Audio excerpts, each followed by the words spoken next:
28 फरवरी 2026 America और Israel ने मिलकर ईरान पर अटैक कर दिया। ईरान के सुप्रीम लीडर अल खमाई मर गए। ईरान ने जवाब दिया, मिसाइल छोड़ो यूएई, कतार, बहरीन पर। और फिर एक काम किया जिससे पूरी दुनिया की नींद उड़ा दी, हॉर्मुज़ बंद। वो 3 पानी की पत्ती जिसके थ्रू दुनिया का 20% से भी ज्यादा ऑयल आता है, वो इफेक्टिवली बंद कर दिया गया है। और हाल ही में इंडियन इन्वेस्टर्स ने more than 11 lakh crore market में गवाए हैं। तो सवाल सीधा है, क्या इंडिया अभी भी सेफ है? आपका पैसा कहाँ है और आगे क्या होगा? आज कोई थ्योरी नहीं होगी, सिर्फ फैक्ट्स होंगे, डेटा होगा और रियल वेल्थ स्ट्रेटेजी। पहले पूरी स्टोरी समझते हैं स्टेप बाय स्टेप। 28 फरवरी को यूएस और इजराइल ने ऑपरेशन एपिक फ्यूरी लॉन्च किया। ईरान की न्यूक्लियर साइट्स, मिलिट्री बेसिस और लीडरशिप सब टारगेट्स। ईरान के सुप्रीम लीडर जो थे अल खमाई, वो मर गए। ईरान ने इमीडिएटली रिटेलिएशन किया, मिसाइल्स आगे यूएई में, कतार में, बहरीन में यूएस बेसिस पर भी। फिर आईआरजीसी ईरान की एलीट मिलिट्री फोर्स ने वीएचएफ रेडियो पर एक मैसेज ब्रॉडकास्ट किया, स्ट्रेट ऑफ हॉर्मुज़ में अब कोई शिप अलाउड नहीं है। अब सुनो ये नंबर ध्यान से आप लोग। स्ट्रेट ऑफ हॉर्मुज़ एक 33 किलोमीटर चौड़ी पट्टी है जिसके थ्रू रोज 20 मिलियन बैरल्स ऑयल जाता है। ये दुनिया की डेली ऑयल कंजप्शन का 20% है।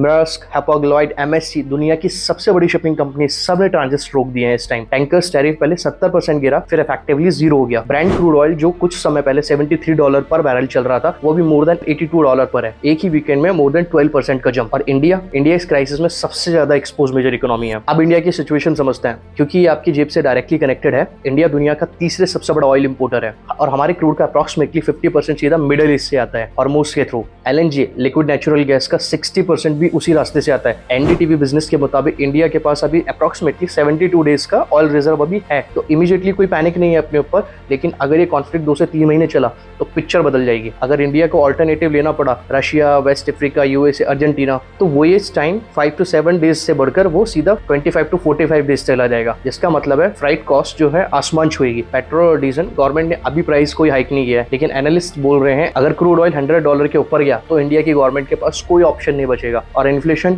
जो 2% पे आके सेटल हुई थी अभी, वो फिर वापस आ सकती है उसी पुराने रेट पर अगर एनर्जी प्राइसेस बढ़े तो। अब मार्केट में जो हुआ 11 लाख करोड़ से ऊपर का नुकसान जो इन्वेस्टर्स का हुआ है, उसे थोड़ा समझते हैं। पैनिक और रियलिटी में थोड़ा फर्क होता है। कौन से सेक्टर सबसे ज्यादा गिरे? ऑटो गिरा, बैंकिंग, एविएशन, कंज्यूमर, क्योंकि ये एनर्जी प्राइसेस से डायरेक्टली अफेक्टेड है। कौन से सेक्टर ऊपर गए? बीईएल और हिंडाल्को, एक डिफेंस कंपनी, एक मेटल कंपनी, क्योंकि हर वॉर में डिफेंस बढ़ती है और ग्लोबल अनसर्टेनिटी में मेटल एक सेफ हेवन बनता है। ये मार्केट बोल रहा है एक क्राइसिस आ रहा है, शिफ्ट करो। अब एक इंपॉर्टेंट बात, ये मेरी कोई पर्सनल एनालिसिस नहीं है, कोई फाइनेंशियल एडवाइजरी नहीं है। हर जियोपॉलिटिकल क्राइसिस के बाद अगर कंट्री का डोमेस्टिक इकोनॉमी फंडामेंटली स्ट्रांग है, मार्केट्स रिकवर करते हैं। कोविड में मार्च 2020 में निफ्टी 7,500 पॉइंट से नीचे गिरा था और दिसंबर 2022 में 14,000 पे था उस टाइम पे। रशिया यूक्रेन वॉर फरवरी 2022 में 6 महीने में निफ्टी रिकवर हो गया था। पैटर्न क्लियर है, geopolitical shock, temporary pain, domestic economic driven recovery. ठीक है, अब सीधा बात करते हैं आपके पोर्टफोलियो के लिए। ये मेरी कोई पर्सनल एनालिसिस या कोई फाइनेंशियल एडवाइस नहीं है, अपना रिसर्च आप जरूर करें। So lesson number 1, panic selling सबसे बड़ी गलती है। जब मार्केट गिरा तब जब आप बेच के निकलते हैं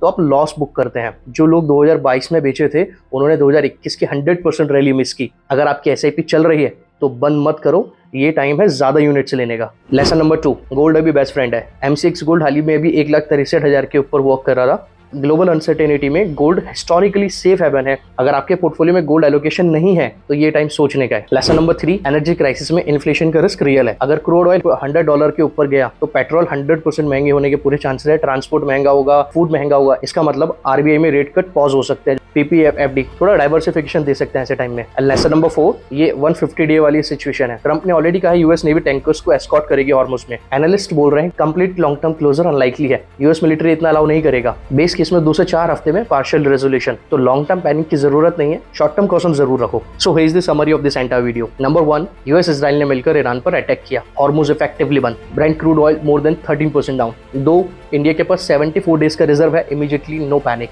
पर प्रोलॉन्ग कॉन्फ्लिक्ट डेंजरस है। 3, निफ्टी में मोर देन 11 लाख करोड़ के ऊपर के इन्वेस्टर्स को लॉस हुआ है। ऑटो, बैंकिंग, एविएशन गिरे, डिफेंस मेटल्स उठे। 4, जियोपॉलिटिकल क्राइसिस हिस्टोरिकली टेम्परेरी होते हैं। डोमेस्टिक इकोनॉमी स्ट्रांग है इंडिया की। 5, एसआईपी बंद मत करो, गोल्ड का रूल समझो, इन्फ्लेशन पे नजर रखिए। ये एक स्कैरी हेडलाइन है, कोई डाउट नहीं है, लेकिन वेल्थ गाइड का काम है जब सब घबराते हैं तब डेटा से सोचना है। और डेटा कहता है इंडिया के पास 74 डेज का रिजर्व है। यूएस ट्रम्प नेवी भेज रहा है और जियोपॉलिटिकल क्राइसिस कभी परमानेंट नहीं होते। अगर आप इस सिचुएशन में अपने पोर्टफोलियो को समझना चाहते हैं, आज ही डीएम करें हॉर्मुज़ HORMUZ। मैं हूं Himanshu Verma, your wealth guide. Like करो, शेयर करो, ऐसे टाइम में सही इन्फॉर्मेशन बहुत जरूरी है। सब्सक्राइब करो। मिलते हैं अगली वीडियो में।